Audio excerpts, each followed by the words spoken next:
Hello, Instagram fam. I'm on a little excursion. And on this little excursion, I'm just going to have a brief chat with you. Now, I don't know if you know, but I've written 3 books. 3 books about encouraging women to wait in power. And the first book that I wrote was 21 Powerful and Practical Things to Do While Waiting to Be Wed. And then I had the sequel, which are the prayer books and journals. His prayer book and journal, and that's for the males who want to pray for their future spouse, their future wives. And then the her prayer book and journal, which is for women who want to pray for their future spouse. Now, as a single Christian woman, I just want to share some things as to how you may navigate the single Christian season. And what I'm about to share, the tips that I'm about to share, they're applicable to both men and women. All right? Okay. So let's say, for example, ladies and gentlemen, you are approached by an attractive lady or male, and I'm just going to stick to the ladies, but bear in mind as I proceed, it's applicable to both men and women. So let's say, ladies, you're approached by a gentleman. Now, you find this gentleman physical attractive. Now, as a single Christian woman, you have decided, and I encourage in my book, chapter 2, to practice abstinence.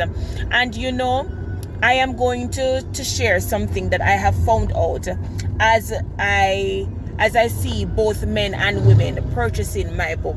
Now, I find, and this is my experience, and gentlemen, you may correct me if I am wrong, but I find that women find it easier to abstain from sexual intercourse. They find it much easier than males, because a lot of men who have purchased my book, they will be like, you know, I like the ideas that you have in your book, but boy, I'm telling you, chapter 2 is going to be hard for me. And chapter 2 is the chapter which speaks about practicing abstinence.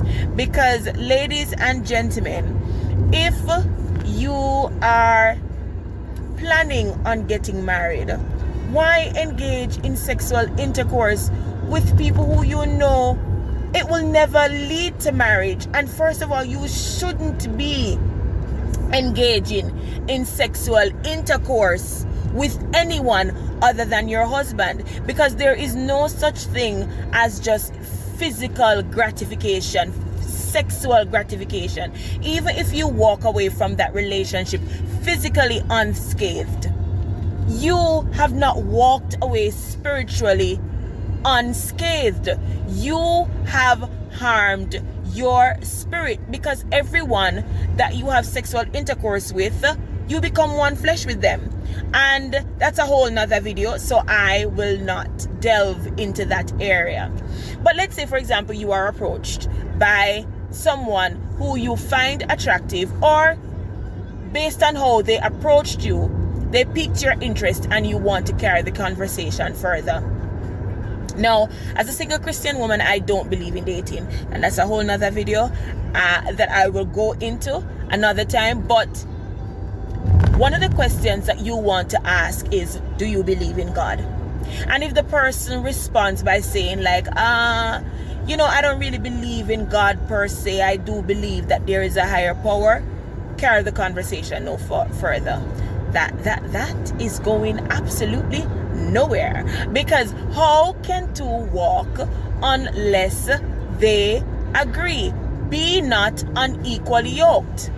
So let's say that person says that, yes, I believe in God. You want to know, ask them, do you go to church? And this is my stance. If you are a single Christian person, you should be going to church.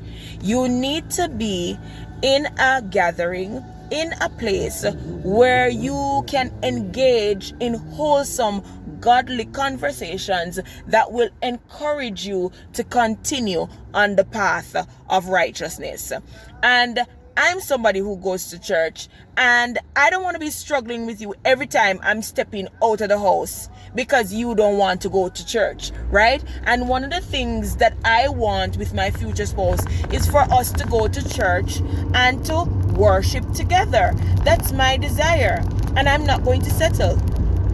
So after, let's say, he says that, yes, I believe in God and I go to church, you want to ask, are you baptized? Now, when it comes to baptism, there's only one kind of baptism I know. But let's say, for example, what do you mean? He asked, what do you mean, baptism? Now, ladies, or gentlemen, I mean baptized in the fire, the water, and the blood, in the name of the Father, the Son, and the Holy Ghost, right? Now, baptism is something that happens for some people quickly, while for others, as they grow more mature spiritually, they make the choice to get baptized. Now, I personally am following the example of Jesus Christ. And so, it would be wonderful if that gentleman is also baptized or is seriously considering baptism. Now, those are just 3 of the questions that I'm going to share with you in this video.